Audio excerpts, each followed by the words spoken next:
Okay. Well, thank you very much, everyone, for joining us today for this very exciting session titled The Machine is Learning. What about the kids and the teachers? This session is based on a report that we published, and I have pinned it to the chat of this session, so you can access it and see more about it. This report provides the first systematic evidence on the emerging practices in AI in Maharashtra. So this report, several people have contributed to it, and we are fortunate to have three of us on the panel today. So let me introduce the panel. We had Minister Dr. Panaj Boyar, who sends his apologies. He cannot join us today. Probably, as you know, he's serving as a Minister of State in the government of Maharashtra, holding portfolios in home, housing, school education, cooperation, and mining. Also here today, and the contributor to the report is Professor Rose Lakin, who is an internationally respected academic and an influential communicator. She is particularly passionate about the future of education and technology, especially in artificial intelligence. With over 30 years of experience, she is a recognized expert on AI in education, serving as an advisor to policymakers, governments, and industry globally. She is Professor Emerita at the University College London and founder and CEO of Educate Venture Research Limited. Her company provides thought leadership, training, and consultancy to the education sector to help them leverage AI ethically and effectively. Throughout her career, Professor Lakin has held key leadership roles in academia, including serving on the Director Strategy Group at the UCL Institute of Education from 2011 to 2015, and as Pro-Vice Chancellor at the University of Sussex. She has received numerous awards, such as the BET Outstanding Achievement Award in 2025, Leading Woman in AI, EDU, and Education at ASU GSW Air Show in 2024, so quite a broad experience, and she also received the 2023 ISTE Impact Award. So really impressive. We are really grateful, Professor Rose, to have you with us today. It's a pleasure. Thank you for inviting me. Also on the panel, we have Dr. Ranjit Singh Desale, an educator and practitioner with over 15 years of experience working in Maharashtra public school system. His work focusing on understanding how classroom realities, teacher workload, and emerging technologies shape students' learning experiences. He is an international change agent who has dedicated his career to leading global education initiatives that transform mindsets, deliver resources to rural areas, and provide education access to students worldwide. And as most of you will know, or all of you will know, Ranjit Singh was the first Indian teacher to be awarded the Global Teacher Prize in 2020. And then it is myself, the moderator. My name is Ramona Sarauru.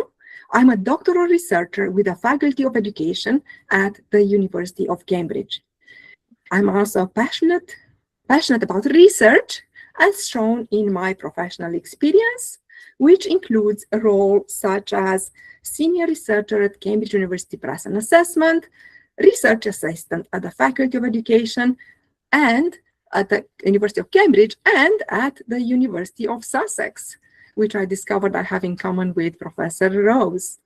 My scholarly work is situated at the intersection of technology, learning, and policy, exploring how global discourses are interpreted and implemented locally, highlighting the complex interplay between policy and practice.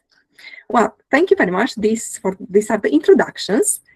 Before we move on to the panel discussion, just a few housekeeping matters. We are going to open up for questions at the end. We are live streaming until the end. The questions will not be recorded, will not be live streamed. So we have about another 42 minutes in total. So thank you very much for joining us, and let's dive in the first question. And I will start with Dr. Ranjit, Dr. Desale. Can you tell us more about this project, please? How it started, why now, and what the key findings are?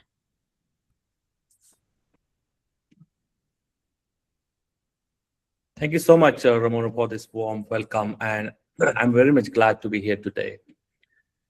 Actually, this entire report or the project started with just a phone call and just a 2-minute hold that my friend hold me up for the 2 minutes. I still remember in late 25, June 25, I was talking to one of my friends teaching in Maharashtra's public school. And I called him around 6:30 or 7 p.m. in the evening. And in the middle of the call, he suddenly put me on hold. And 2 minutes later, he joined the call. And I asked him, hey, why? Why did you put me on hold?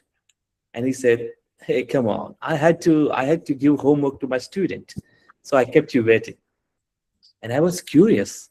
Like, I asked him, but how did you do that in just 2 minutes? He said, well, I used ChatGPT to create the homework and pasted it in our chats, in our class WhatsApp group. So I was curious, like, do you really tell your students that these homeworks are AI generated? Well, he said, no, I don't think I need to tell them. So I was surprised by this. And if this one teacher is doing this like this, how many are others there? And if the students are receiving AI generated homework without knowing it, are they using AI to complete it? And if they are doing so, does any policy exist to regulate this? Is there any data on emerging practices in the classrooms? So answers to all these questions was same, and it was no. So I decided to find the answer myself. And that curiosity became the RAISE, a report on AI in school education. So I spoke with more than 1,400 students, teachers, and parents, and across the Maharashtra. Every conversation was carried out in Marathi, in our local language, because I believe the grounded reality only speaks in the language people actually think, right? So all those conversations happen in Marathi. And what we found actually confirmed my worst fear, my deepest curiosity at the same time. Almost 68% of the public school teachers currently now actively use generative AI, but 0%, none of them actually disclose their use to their students. And on the other hand, 43% students use the same free AI tool to complete the AI generated homework. And again, none of them told their teachers that they're using AI. The second contradictory or shocking findings was about the digital divide. It's widening. 32% of urban students use the AI as compared to just 11% students from rural areas. And only 12% of the AI using teachers are female. So when we ask students what AI means to them, 96% of them said the one word, just copying and pasting. So I think this report is the evidence for the policymakers to understand what is happening on ground, what trends are emerging, what challenges are going on, growing, and what are the opportunities we cannot afford to miss. Because we are living in the most challenging moment of our humanity, where machines are replacing human tasks, right? This morning, I read a news that Oracle company has laid off thousands of employees. So when the purpose of our human work is being questioned, and when the next generation is walking into the uncertainty, I think this report is very crucial at this point.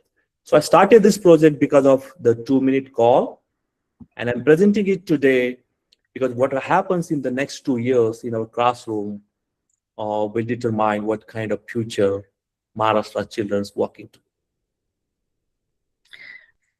Well, thank you very much. That is very insightful. From 2 minutes to 2 years, this is a true vision. Thank you very much, Dr. Disale. Let's move on to Professor Lakin. I would like to ask, in your reflections included in the report, you mentioned this study centers the voices that matter most and that are too frequently unheard. Could you please expand on that? Yeah, absolutely. It's a lovely piece of work, and I really want to congratulate Rajat Singh for this really nice piece of work, using local language, conducting a substantial piece of research to find out what's actually going on in homes and, more importantly, in classrooms. Because, you know, all over the world, we're seeing statistics telling us that students are using these AI tools, but how? In my community, how are they being used? So I think this is really important. And what I thought was really interesting is the fact that you do see this machine-to-machine learning, as we might call it, where teachers, when they are using the tools, are using them to produce perhaps a homework assignment for a student, and then that student is using AI to do that homework assignment. And the worry is that you're not really getting the human connection. And we need to know these things. And sometimes people don't feel able to be honest about the way that they're using these technologies. So it's really important to get this perspective.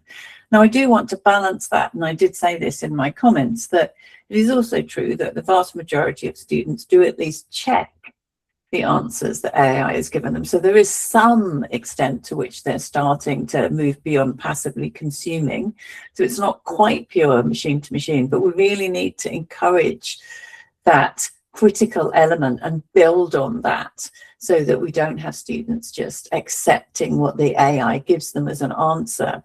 You know, they use it as a starting point. It helps them to understand things more and to be able to produce a better answer than they would be able to produce if they didn't have the AI, because they've learned from what the AI has helped them to complement what the teacher has helped them to understand.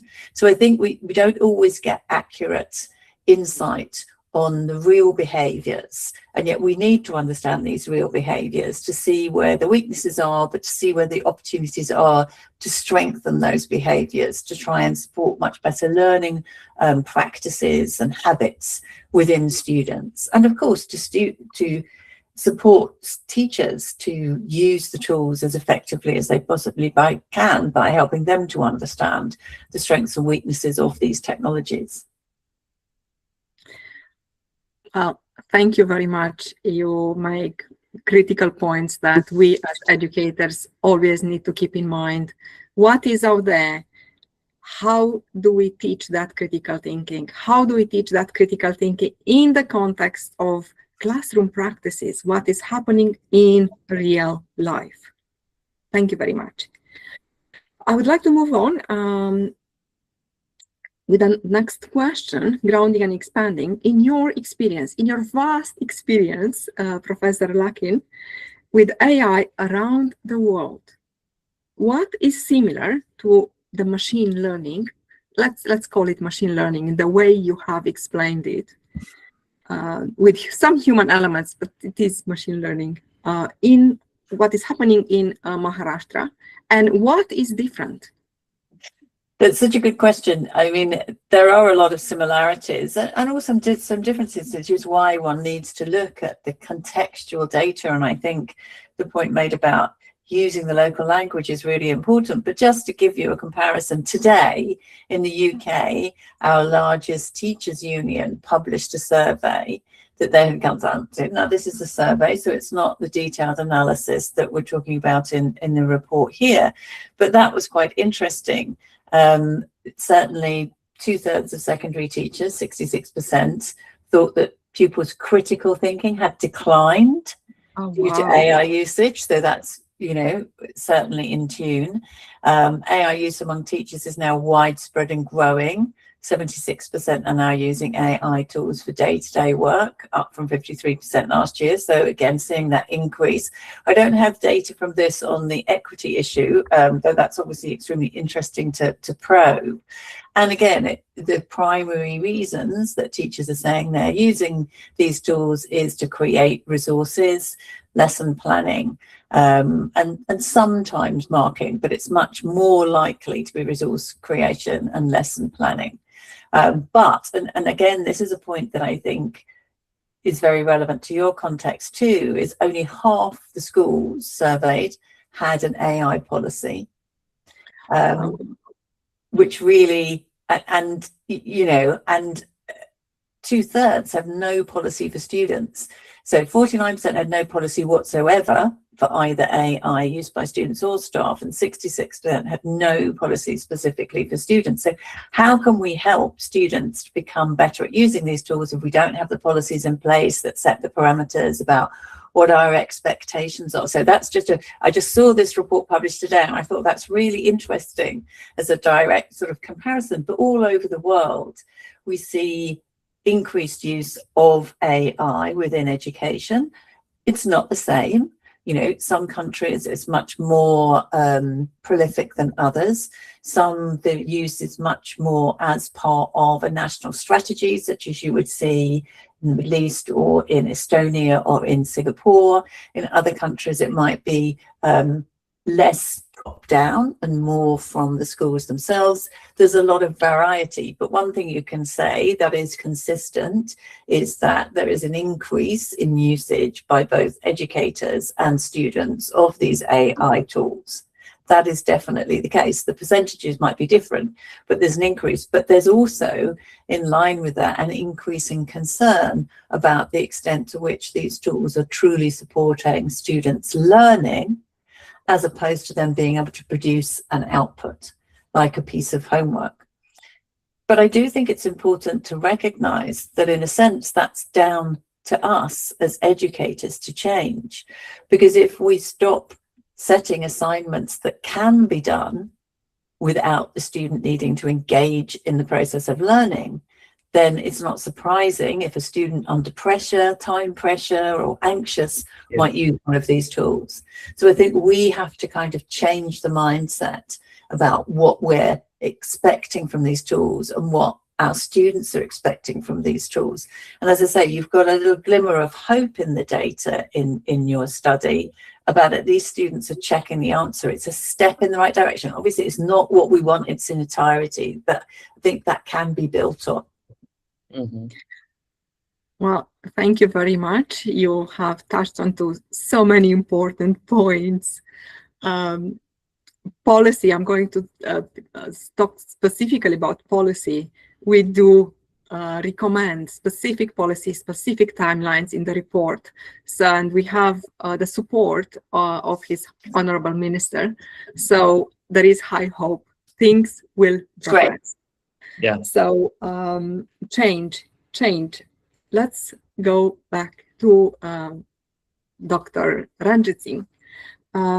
You show a strong drive to close the gap between research and practice. What is your purpose in that regard? Here I would like to share one of the quotes that I heard at Harvard. And actually, I haven't been able to stop thinking about that quote. One of the professors who was teaching us making data count class, and she used to put that quote on every slide in her presentation. And the quote was, Practitioners solve the problems and researchers answer the questions. And I've been sitting with that code ever since, turning it over, arguing with it, because on the surface, it sounds very clear and simple. But the more I think about it, the more uncomfortable it makes me. Because here is the truth. The answers we provide as researchers do not automatically solve the problems on the ground. A report that we created, or it may looks like it's perfectly researched, or it's well written, or sometimes it might be completely ignored. The data we collected might be accurate, but still irrelevant to the teachers standing in front of those 40 students in the classrooms with no internet and no training. So this discomfort is what defines my purpose. I don't want to just answer the questions. I want to solve the problems. And to able to solve the problems, you need to be in the space between research and the practice. The translating those evidences into action, making meaningful data to the people who need it most. So this is why I chose my purpose, to bridge the gap between policy and the practice through the evidence. So no evidence actually that sits in the journal or evidence that reaches the classrooms. Evidence that policymaker can hold in their hands and say, oh, now I know what is happening and now I know what to do. So this report on AI in education that we created is just first kind of evidence that I wanted to put it in front of the policymakers. It does not just tell us that, oh, these many percent of the teachers are using AI. It also tells us why other 32% are not using AI. It does not just tell us that students use AI to copy the answers, but it also tells us that no teacher ever showed them the another side of that, right? So these are not just finding to me, these are actually perfect directions that they are telling us precisely where to intervene. So I could have stayed on the researcher side of that code, but answering questions and publishing those findings and moving on. But I kept thinking about the teacher using ChatGPT who called me. I think he needs a solution. And this is what I wanted to build, that the solutions grounded on realities makes huge difference in the policy space. And that's the purpose I've been driving right now. Thank you very much. Finding the solutions that are truly grounded in realities and work, that is opening up the real translation of policy to practice. And yeah. Thank you. This work is absolutely amazing, and your energy. Thank you. Okay, we have a few more questions that we'd like to put forward the panel. Mm-hmm. So, Professor Lakin, you promote the idea of system-level productivity with AI. What does productivity look like in an education system from the point of view of students, schools, and teachers and leaders, and the community? So productivity. Yeah, productivity. And that is actually relates to what Dr. Ranjit Sen has just said in terms of taking a piece of work like this and seeing the actionable insights that it gives you and saying, okay, how do we take what we're learning from this and turn it into action? And how do we do that in a way that brings about systematic and systemic productivity? So the first thing is to think clearly as you start off, what do you mean by productivity? Because for every use of AI, it's really important that we're super clear about the purpose that we want that use of AI to serve.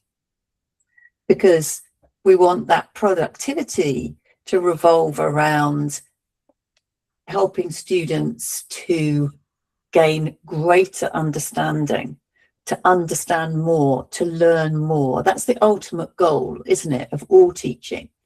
So whatever our purpose is, it must ultimately be about helping students to understand and learn, become more sophisticated in their understanding, because we're helping them to use these tools, or we as educators are using these tools to improve the way that we teach them, or we as system leaders are using these tools to enable our educators to use the tools to increase the extent to which students are learning. So that's the kind of ultimate goal, isn't it? But it needs to unpack in different ways for different categories of people. So what we're seeing from a lot of research that's coming back, both in the education space but also outside, is we're getting better at increasing what you might call personal productivity. So I'm an educator, and I'm getting better at using these AI tools to produce more sophisticated lesson plans, perhaps more sophisticated homework assignments that can't so easily be completed by another AI. So that would be a sort of personal productivity achievement. Again, making sure that it's always purpose-driven, the purpose being that we're helping students to increase their understanding, to learn, not just to produce something. And then we might think about the next layer being system level productivity, or process level productivity, where we're thinking, okay, it's not just me as an individual teacher, it's a whole year group of teachers, and we're working together. We've got a process through which we produce coherent lesson plans that are differentiated using a framework that's common between us. We have a process where we share lesson plans and we evaluate and support. We have put in place a process that works for us as a group. So we're starting to get process level productivity, because it's about more than just an individual increasing their productivity through the way that they're using these tools. And then the next layer up would be that system level productivity, where you get not just one year group or one department, but across an institution, you get the institution enabling people who work and learn there to use the tools effectively to increase their productivity towards enhancing their learning experience of the students. So we need to unpack the different roles and the different layers, if you like, in that productivity puzzle. But I can't stress strongly enough that I think that productivity must always be driven by that ultimate goal of helping to ensure that our students understand more, learn more, and are able to evidence that. Thank you very much. You made us think of productivity differently through different layers. People often think about it as just saving time, and that's not the key purpose. True. It's the fast way of doing it, unproductive, and what is behind that.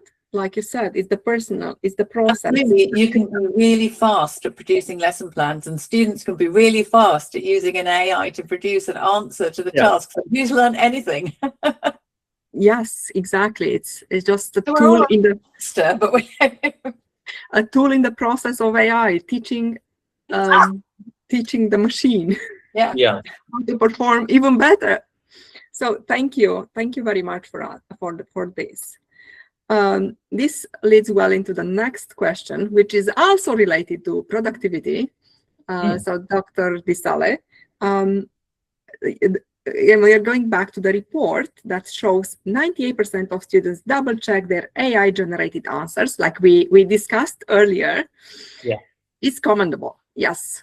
How does this affect their productivity? And Professor Lakin has provided us these layers. So I agree. I With what Professor Rose has told us, the productivity, it's not just about doing the things much faster using the machine. But coming back to the students, especially in Maharashtra, and before we talk about the effects of this effects on their productivity, we need to ask more honest question first. I think why the students are using AI in the first place is the question I need to answer before I talk about the productivity. Because once you understand why, then the productivity questions, it will be automatically answered. When I was interviewing these students across the Maharashtra, the picture that emerged was not what I expected. Like 58% of the students said they use AI just to save the time because their academic and extracurricular workload is so heavy that they simply have no time for the things that they actually love, that they want to play, they want to talk to their friends and do something else rather than going back to home and study. No time to play, right? No time for their hobbies. And there is no time just to be a child. And only 24% said they use AI because they don't know the answer. Okay. So let's that sink in. The majority of these students are not using AI because they are struggling academically or they just want to improve their productivity. No, they are just using it because they're exhausted. The pressure on children in Maharashtra school is so immense that AI has become their escape valve, the way to finish the homework much faster so that they can reclaim few hours of their childhood.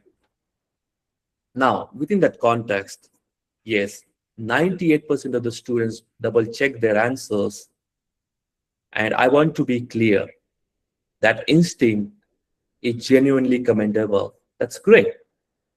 But the children have never been taught AI literacy.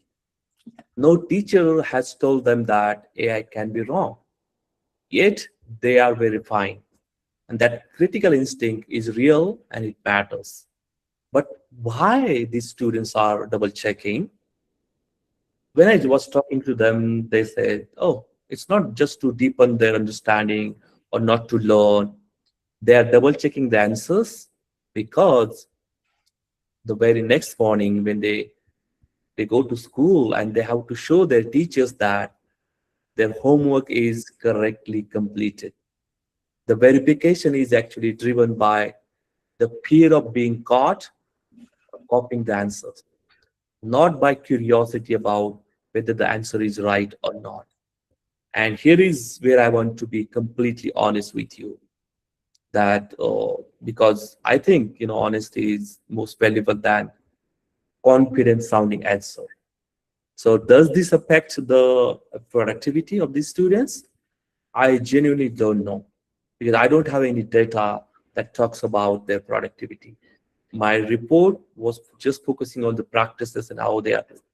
So what I do know in this is that students are not using AI to learn more. They are just using to survive in a system that is asking them too much from them, right? And this is not a technology problem, I think.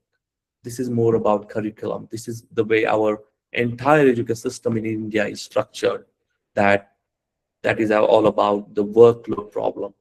And this is a systematic problem that exists long before ChatGPT or any AI tool was introduced in the market. So all these 98% of students are telling that they are still thinking. I think they do, but the reason they are using this AI uh, because they don't have any other options. So we need to fix the system, and you don't need to worry about the shortcuts, right? These students need to follow. The Indian education system asks them to finish the task. The task was just finish the homework and make sure that all the answers are correct. The task was not to write your own reflection, what we learned yesterday. So students find out that the escape valve and just want to finish so that they have enough time, enough energy to enjoy the things that they'd like to.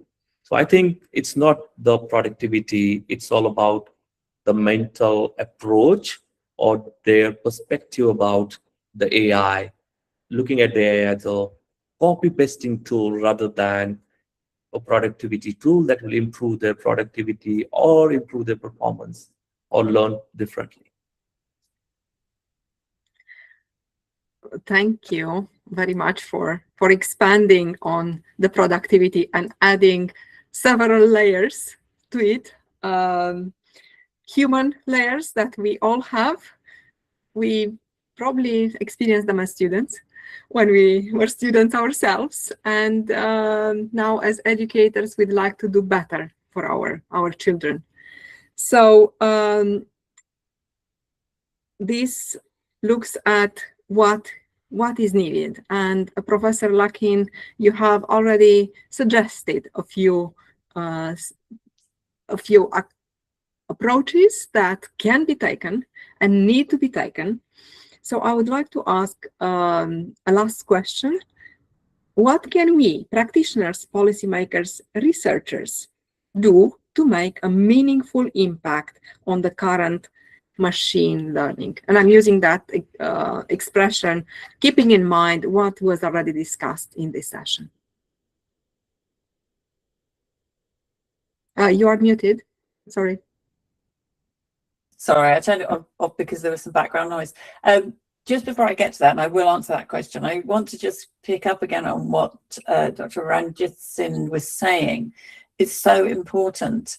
I'm seeing all over the world that the students who are using these tools in this way are often the more able students, and they're using them because they're anxious, because they've got too many tasks to complete and they can't get them done.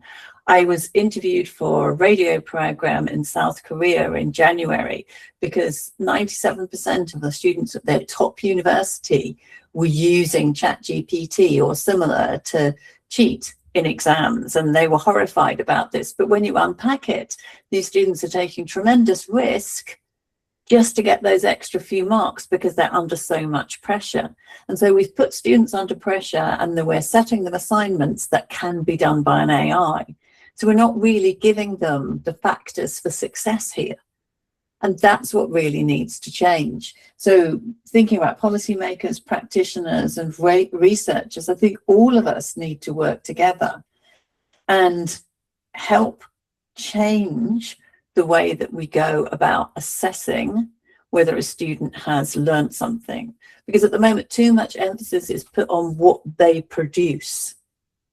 And that product, if it can be produced by an AI, then it's not demonstrating that that student has learned something. So we need to rethink that. We need to rethink our expectations of what it is we want students to produce in order to demonstrate that they've learned something. But crucially, what it is we want them to do in order to learn, and what the role of the AI is in that. So we need to move away from so much emphasis on products and to think more about the process, both in terms of how we use AI to support the learning process, but also to evaluate the extent to which that process is being successful. And not just for the system and for teachers, but for the learner themselves, so that they can understand more about the process that they are going through as they are learning something, and then increase the extent to which that learning process is effective. And whilst at the moment what we're seeing is the AI tools not helping with that, because we are still expecting that product to be produced, and that's the thing we put a lot of weight on.